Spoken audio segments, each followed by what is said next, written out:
ज़विल फ़ुरूज़ भी आ रहे हैं और असबा भी आ रहे हैं। मसले के अंदर आपके पास क्या क्या आ रहे हैं? ज़विल फ़ुरूज़ भी आ रहे हैं और साथ ही साथ में क्या आ रहे हैं? असबा भी आ रहे हैं। लेकिन ज़विल फ़ुरूज़ एक हैं, बाकी असबा हैं। ज़विल फ़ुरूज़ क्या हैं? एक हैं और बाकी क्या हैं? असबा हैं। मसलन अब आपके पास यहाँ पर जो है ज़विल फ़ुरूज़, अगर ज़विल फ़ुरूज़ वरस आ जाएँ, तो अगर ज़विल फ़ुरूज़ एक हों और बाकी क्या हों?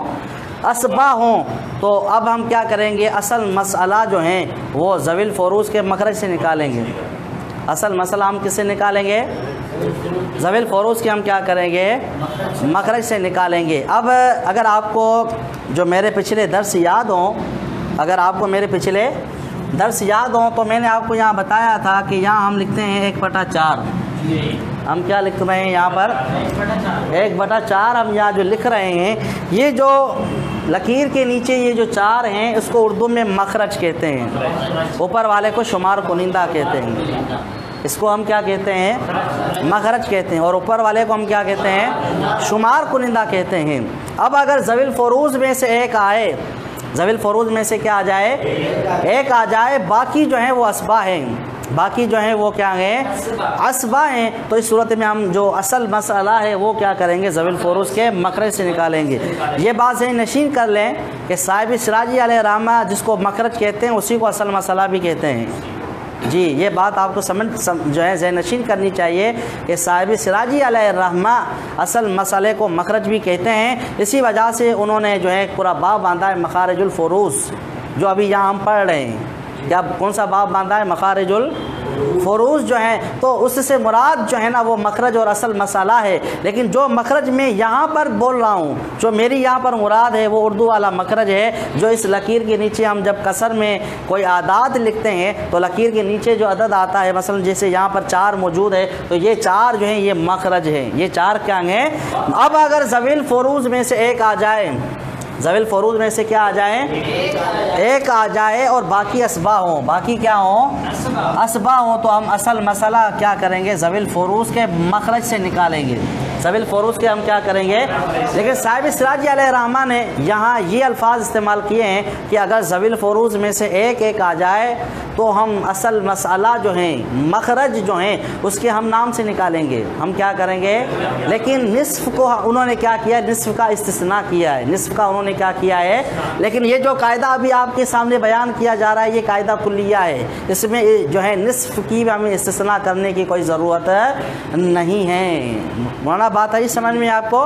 क्योंकि साहिब सिराजी अलैहि रहमा ने ये जो अल्फाज ज़िक्र किए हैं वो इसलिए किए हैं कि निस्फ़ का कोई हम नाम नहीं है, निस्फ़ का कोई हम नाम नहीं है। रोबो का हम नाम है, समून का हम नाम है, सुदुस का हम नाम है, लेकिन निस्फ़ का कोई हम नाम नहीं है। इस वजह से साहिब सिराजी अलैहि रहमान ने निस्फ़ का इस्तिस्ना किया है। लेकिन जो बयान में आपके सामने बयान कर रहा हूँ कायदा, ये कायदा कुल्लिया है। इससे जो है निस्फ़ का इस्तिस्ना नहीं होगा, निस्फ़ के ऊपर भी ये कानून क्या है? जारी होगा। तो अगर ज़विल फ़ुरूज़ में से एक हों और बाकी क्या आ जाएँ? असबा आ जाएँ। बाकी क्या आ जाएँ? असबा आ जाएँ। मसलन बीवी है और एक बेटा है, एक क्या है? अब बेटा यहाँ पर क्या बनेगा? कौन सा असबा बनेगा? असबा बे नफ्स ही बनेगा। कौन सा बनेगा? असबा। और यहाँ बीवी को कितना हिस्सा मिलेगा?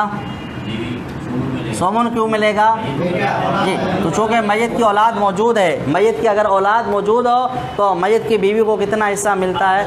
8वां हिस्सा मिलता है, सोमन मिलता है। अब बेटा यहाँ पर एक बेटा है और ये यहाँ पर क्या है? असबा है। तो अब असल मसला हम क्या करेंगे? ज़विल फ़ुरूज़ के मखरज से निकालेंगे। यहाँ मखरज क्या है? 8 है। मखरज यहाँ पर क्या है?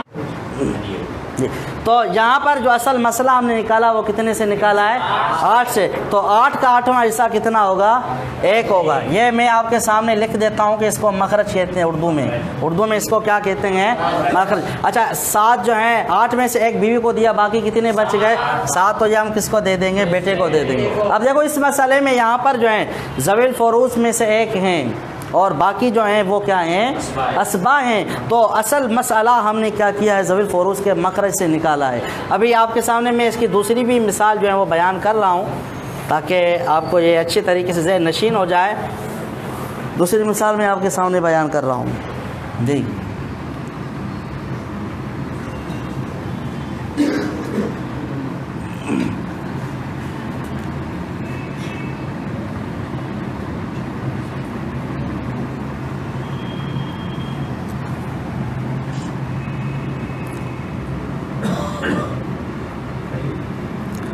अब ये आपके सामने जो है ये मसला मैंने लिखा है, एक सगी बहन है, एक क्या है सगी बहन है, और एक क्या है भतीजा है। एक सगी बहन है और एक क्या है भतीजा है। तो आप बताएं सगी बहन को यहाँ पर कितना मिलेगा?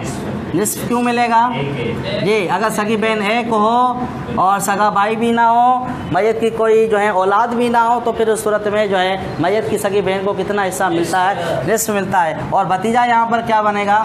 कौन सा असबा बनेगा? अब यहाँ ज़वील फ़ुरूज़ का जो मखरज है वो क्या है? दो है। ज़वील फ़ुरूज़ का जो मखरज है यहाँ पर क्या है? दो हैं। तो आप बताएं असल मसला हम किससे निकालेंगे? तो असल मसला हम क्या करेंगे? दो से निकालेंगे। अब आप देखें यहाँ पर जो है ये जो कानून मैंने आपके सामने बयान किया है, ये निस्फ के ऊपर भी जारी हो रहा है। ये किसके ऊपर जारी हो रहा है? निस्फ के ऊपर भी जारी हो रहा है। तो अब जो दो है इसका दो का निस्फ कितना आएगा? एक। बाकी कितना बचेगा? तो वो हम क्या करेंगे? भतीजे को दे देंगे। तो अगर ज़वील फ़ुरूज़ में से एक हो और बाकी जो है वो असबा आ जाए, तो असल मसला हम क्या करेंगे? ज़वील फ़ुरूज़ की हम क्या करेंगे? मखरज से निकालेंगे।